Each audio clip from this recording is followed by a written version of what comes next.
Chapter 6, Medical Records Management. So, just as a brief reminder, this textbook was last copywritten in 2019, which means the information prior to that was probably gathered 3 to 4, maybe even 5 years prior to the copyright being updated. My point in saying that is some of this information is slightly outdated, but you're going to get the general overview of managing medical records. And then when you enter the workplace, depending on your career choice, healthcare facility choice, whatever you choose to go in, you'll learn their way of managing medical records. But there are a few key things to know. So in the book, in the chapter 6, page 108, 109 is the beginning of the chapter. Lots of key terms. And again, a reminder, you don't have to know everything, but be familiar with what most of this means. Okay, so page 110, we start with the introduction. Information contained in the medical record is described on the side of the page there. There's some highlights or some bullet points of what needs to be in a medical record. Chief complaint is the main reason why the patient sought care that day, whatever that might be. And it might be more than one chief complaint. But really, especially at a doctor's appointment in the office, we want to focus on one thing at a time. If you've ever been a healthcare consumer and gone to the doctor for, let's just say, knee pain, elbow pain, we'll add in some back and neck pain. They're going to treat you for one thing at a time. And that's for billing, that is for continuity of care, that there's many reasons behind all that. So anyway, page 111 continues. Notes that are entered into the medical chart must adhere to the 5C rules. So these 5Cs are important. This would be one of those key notes that I want you to walk away from this chapter with, and that's being concise, complete, clear, correct, and chronological.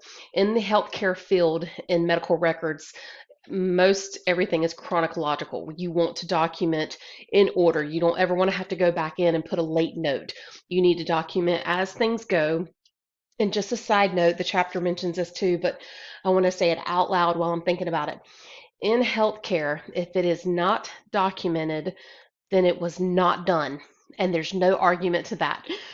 So even like when I worked in the PACU, the recovery room, and I would hand a patient a blanket, whether it was per request or the family member asked for the patient to have one, or if I just knew that the patient needed one, I documented that I gave that patient a blanket because guess what? In review for satisfaction, or if for some reason we ever ended up in court or mediation or anything, I can't sit there and say, well, I provided the patient with comfort by giving them a blanket if it's not documented.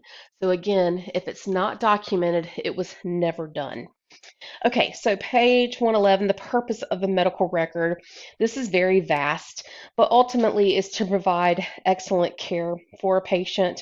You always want to document as if that patient is going to see this. You would never want to put in personal opinions. You want to write very subjectively, matter of fact-ish, but keep your personal opinions and your views out of your documentation.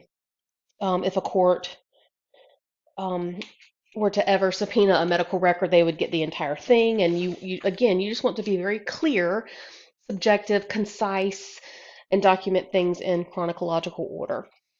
Page 112 and 113, these are examples of, what is this? Oh, so these, the receipt of the privacy expectations or laws, HIPAA is the very important when it comes to privacy, authorization to release health information.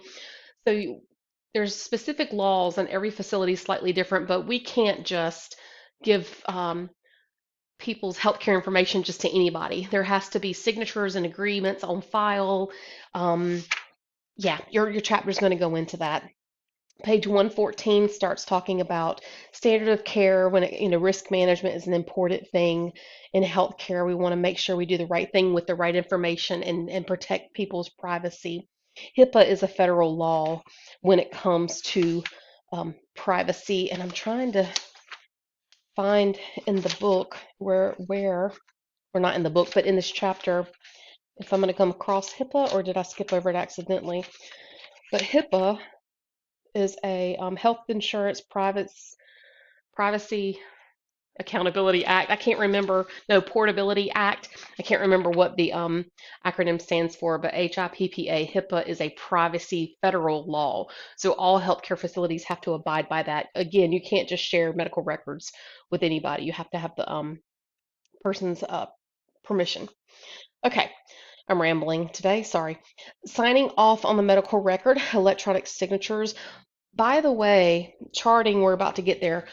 When I, a brand new nurse 26 years ago, we charted on paper. There were no such thing as computers at the nurse's station or in patient rooms, or, that came about during my career. And you're going to see, depending on where you live, some rural access to healthcare still will document on paper charting, but I promise you, to still be a functioning facility in today's time, at some point it does get entered electronically. Just so you know that. It's a federal law that every healthcare facility must operate with an electronic medical record, an EMR. On page 114 talks about keeping chart notes professional, and that kind of goes back to what I was saying a while ago. You don't want to put your opinions in your charting. You want to be very subjective. If the patient cussed at you, you type in patient cussed. Depending on the facility, you can even share what they said.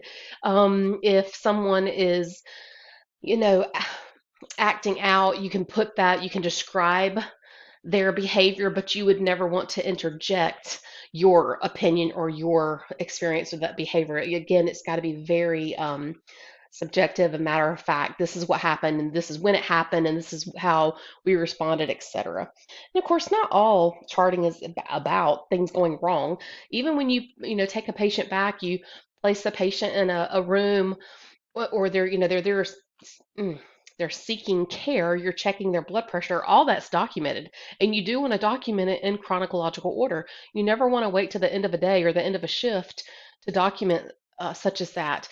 Even for our excellent medical office staff, you're going to enter in when a patient arrives. You want to do that right then. If you wait to the end of the day, you're not going to recall when that person arrived or was checked in. Okay, page 115, different forms of charting you can review through the SOAP note, the problem-oriented medical record charting, POMR, flow charts, progress notes. Progress notes are still used today in the healthcare facilities that I work in. Using abbreviations in charting, one doctor or one facility cannot say, oh, these are approved, and then another facility pick their own. You can't, even within the medical office staff, managers, supervisors, desk clerks, etc., you can't have your own abbreviations. The Joint Commission of our healthcare arena in this nation approves the abbreviations that can be used. If you use other abbreviations, you can be fined. You could be sued. There's a lot of things. You have to abide by what the Joint Commission tells us we can use for abbreviations. Charting communications with patients. This on page 117. This is an example of a child growth chart. You don't have to memorize this or know this, but this is often used in pediatrics still today. Page 118, filing, and does that say filing and filing? It does. Filing systems. So this is part of the chapter that I was referring to is a little outdated because the facilities that I visit and work in, they don't have filing systems like this anymore. But take a review at the information, take a look at the information. Cross-referencing medical records, page 119. That is important information, especially when you are looking for somebody by their name, if somebody's been married, if the names are hyphenated, if they are or were an active patient, now they're inactive, but their chart wasn't closed. You got to find, you don't want to have two medical record accounts for the same person. So cross-referencing is important. Locating misfiled medical records, the file storage systems, retention of medical records are very important. There's the differences listed between active, inactive, and closed patients. Converting paper records to electronic storage. Many offices, like I said, it's a mandate, it's a federal mandate that all healthcare facilities have electronic records. Properly disposing of medical records. This is something that I think the standard is shredding. You have to shred any type of paper document. Of course, once it's uploaded, downloaded, purged to electronic storage, but you can't just throw those papers in the trash. You can't, that's not recyclable paper with patients' privacy information that has to be shredded. Can't take it to the landfill. You can't burn it, have a bonfire. No, no, no, no. You have to shred those type of documents. Page 122, guidelines regarding retaining medical records is different for everybody. Medical making corrections and additions to medical records. Yes, there's a right way and a wrong way to do that. You never, ever, ever want to use whiteout or scribble. The chapter refers to obliteration. You never want to fully erase what you did wrong. You just simply, there's one line you write and you can put error and then write the correction underneath it. Or even in an electronic medical record, there's no deleting. You just strike through it, identifying it as an error, and you put the correct information, either with an addendum or an addition. Charting conflicting orders. So this is definitely, you always want to confirm orders before you take action to complete them. Ownership of a medical record. As a patient, as a healthcare consumer, I do not own my medical record. That information, that record is owned by the facility because the facility is spending thousands of dollars on their electronic medical record systems to update and upkeep my record. Now, as a patient, I have a right to access that information, but I do not own my own medical record, nor do you. It is owned by the facility.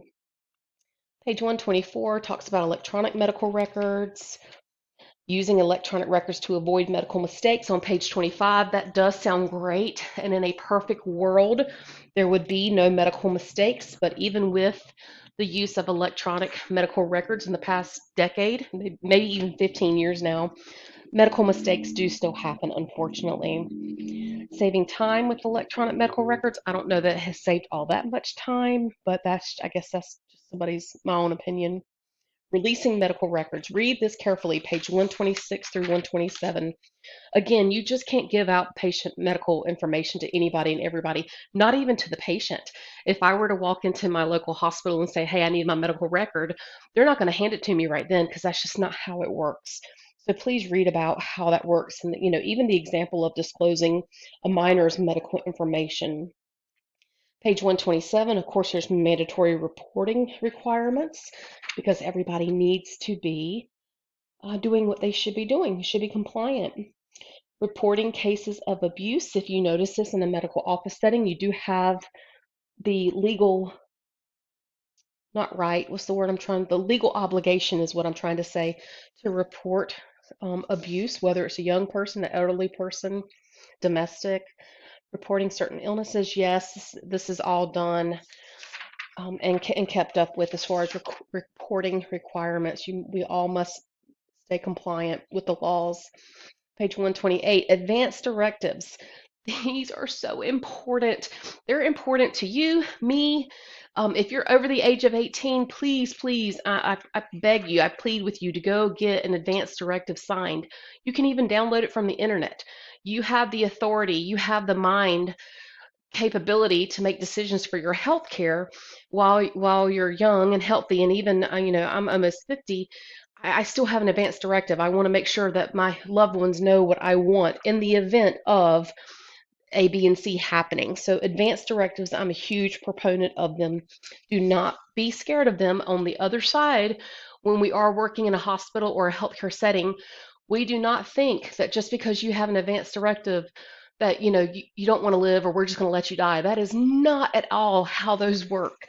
We don't treat our patients with advanced directives any differently than ones without them as far as providing excellent care. We will always provide excellent care, but we do want to respect your wishes. Okay. Faxing medical records. You got to be careful who you fax to, when you fax it, double checking the number that it's arriving to, etc. And proper disclosure of medical records. You can get in trouble, lots of fines. Online medical records on page 131. I'm going to run out of time. I had a lot to say with this chapter. Prescription request or prescription refills. No, under no circumstance can you call in a narcotic anymore. You must refill prescriptions according to the law in your state and federal guidelines. Medical records are also used in research. Okay, That's chapter 6. I said a lot. Please let me know if you have any questions.